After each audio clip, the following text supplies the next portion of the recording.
Welcome to The Code, your guide to health and human performance. I'm your host, Dr. Andrew Fix from Physio Room, a performance-based rehab facility here in Denver. On this podcast, we're going to explore the key areas of your life that impact your overall health and wellness, from sleep hygiene and stress management to nutrition, movement, relationships, and more. We bring you conversations with industry experts and top performers to share strategies they have for cracking the code on health and human performance. Now let's get to today's show. All right. So Dr. Emily, I would love you to go down that path just a little bit about, sort of further on toe spacers. And you said that it can help a variety of conditions. It can help with recovery. And if you can build up, like the person can build up their tolerance to wearing them longer throughout the day, even potentially in their shoes, that would be great. But two questions. One, if someone's never worn toe spacers before, like how do you recommend to them to start the process of starting to put them on? Is there like a weaning in process that they should do or anything like that? And then why are toe spacers even important in the first place? I know you mentioned about the metatarsal splay and how that puts your foot in a better functional position, but if you could just talk about that a little bit more, that would be phenomenal.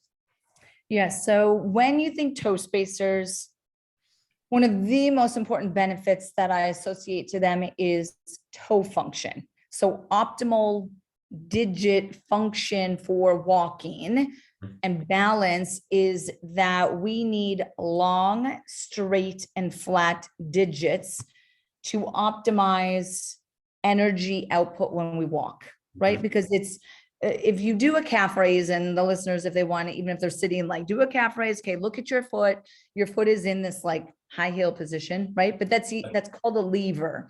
So that lever position of the human foot is, in my opinion, the most important position that we could quickly create strength and stability. Mm-hmm. When I work with professional athletes, that is very much what I focus on, because that is what's making them quick, fast, reactive, etc. So this lever position. Now, to optimize a lever and energy output, it's a lever, so it's physics. The longer the lever arm, the greater torque you can create from a energy output. That means the digits have to be long, straight, and flat. Okay. Yeah. Now, if you start to get hammer toes or contractures, the toe contracture is shortening the lever in this position. So you want to use something that's going to pull the digit straight. Toe spacers, right? So that's kind of a functional application versus I just don't like how they look. I want them to sit straight. That's a cosmetic way to talk about this. Bunions are another big one. Bunions are a deviation of your first MPJ or your big toe. Obviously, if you have an angulation in your big toe or the joint, you're going to have a hard time pushing forward, propulsing energy directly in front of you because you've lost centration of that joint. So the toe spacer can pull that out.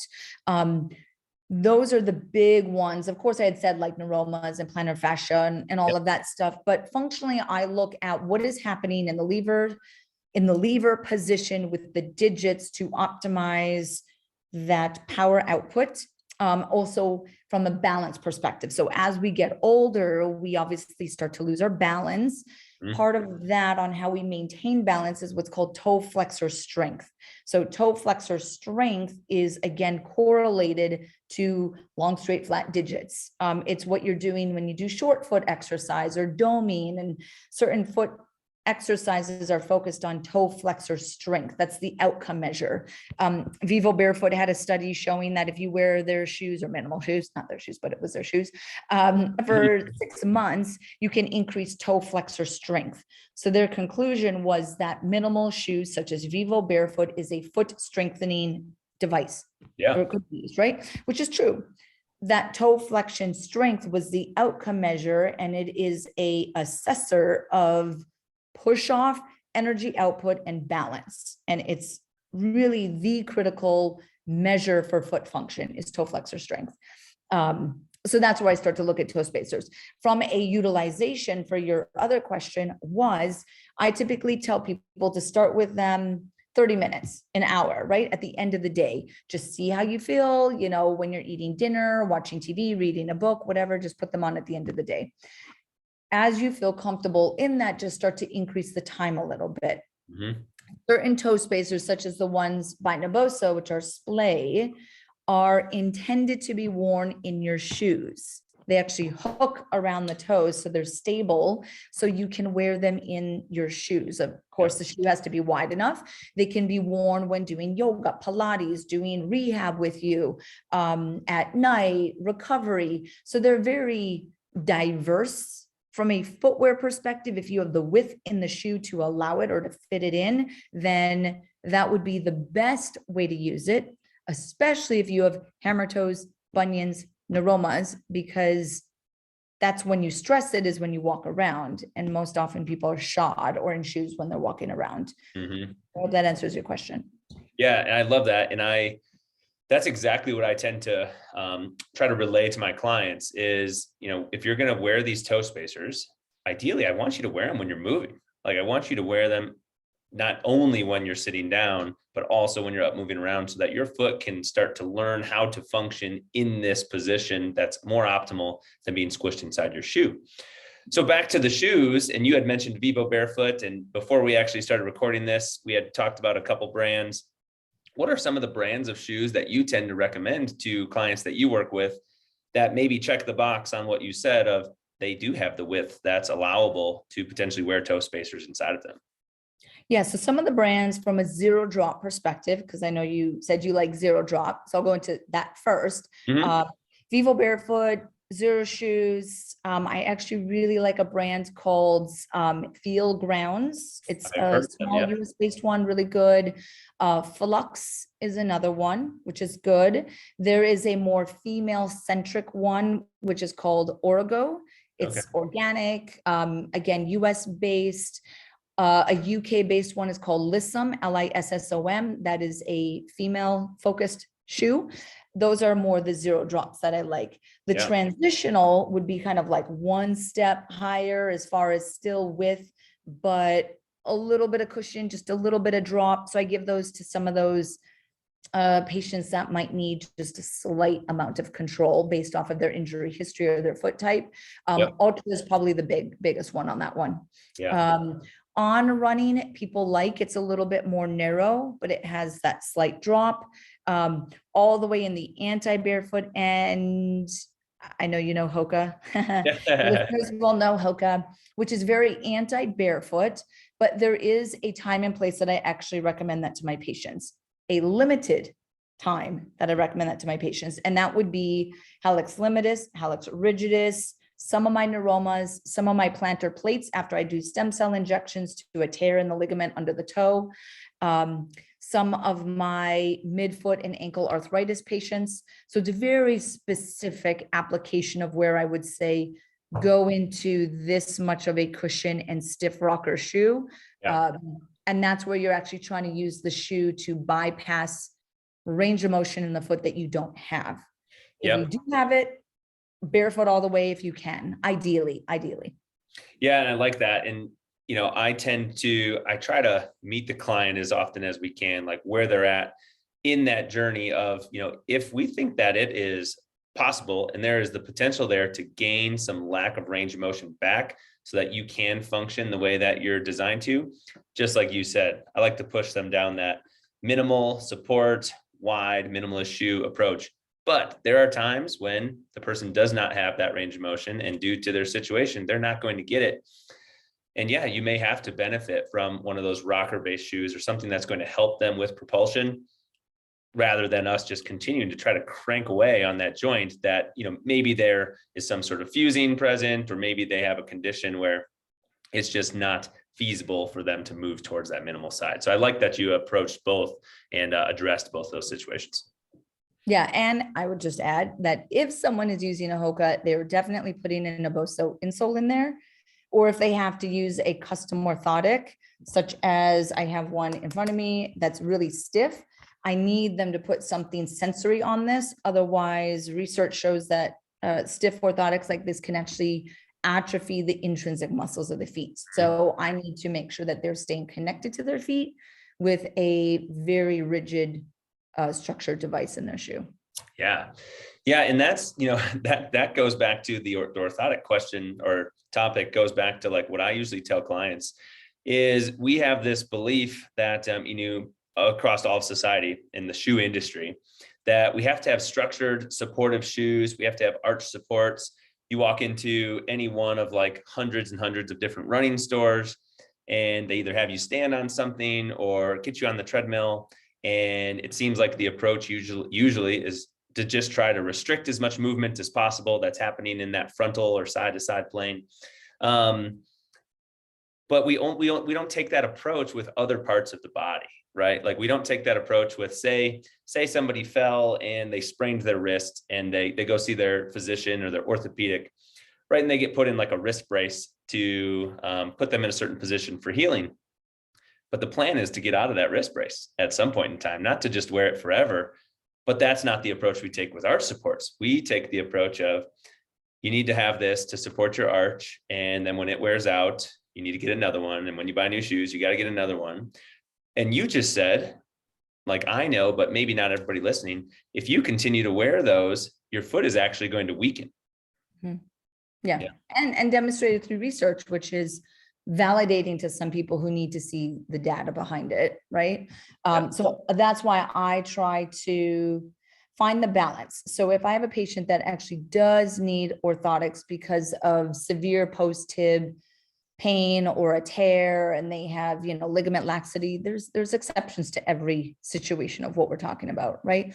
So let's say in that case, then they actually really do need the custom orthotic that's rigid, but I'm going to, like I said, use Naboso on top. I'm still going to have them do their foot strengthening exercises. So any of my patients are never getting just this rigid insert and then that's it, that's your solution, magic insert, right? Like not like that, or very passive. So I think that's important for the listeners to know as well, that if for some reason you happen to use orthotics, that's fine. If you love them, that's fine. But we still need to do some releasing and resetting and stimulating and strengthening and integrating of the foot with the rest of the body. That's all. It's still there, it's still alive. Even though it's in an orthotic, we need to utilize it as such and then really find that balance. And I like how you said you meet the patient or the client where they are. Yeah.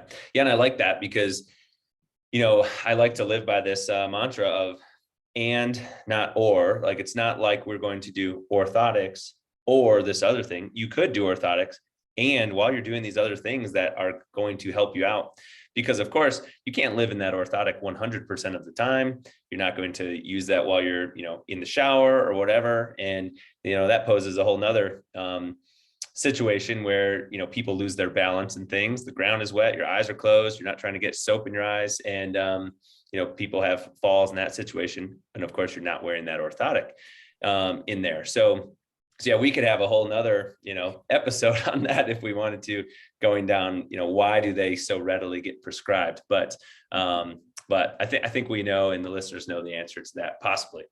Well, so you had mentioned a couple of these brands: Feel Grounds, Vivo Barefoot, Xero Shoes, and a handful of others. So to anybody listening to this, if you've not tried out one of those shoe brands, I would highly recommend it. Dr. Emily would highly recommend it. We've had both personal experience using those. We really love them, and a lot of our clients and colleagues do as well. So Dr. Emily, as we slowly move towards wrapping this episode up, I want to make sure that people know how they can get in touch with you or somebody on your team if they want to. So why don't we first start on the Naboso side? If somebody wants to reach out to you guys or potentially look into trying one of your products for themselves, what's the easiest way for them to go about doing that? Yeah, so our website is naboso.com, and Naboso is spelled Naboso, Naboso.com. It is a global company, so we actually have distribution around the world. So if your listeners are anywhere else than the US, they will then be redirected, so you will have access to our products. You can follow us on Instagram, which is Naboso_technology. And then we have a YouTube channel where we put a lot of content. We host webinars. I'm a big believer in education. So we try to educate and empower the consumer and really the public by understanding the feet. And all of that is found on our YouTube channel. Awesome. And then will you go through the same information there for your practice if somebody maybe they have, been dealing with something that they're struggling to get an answer for. Maybe they've tried different podiatry offices and just have not been able to come up with a solution to their issue. How can people get in touch with you to potentially work with you from a provider standpoint? Yes. So my Instagram, my personal one is Dr. Emily DPM, Dr. Emily DPM. That's my Instagram. Same thing, very educational based.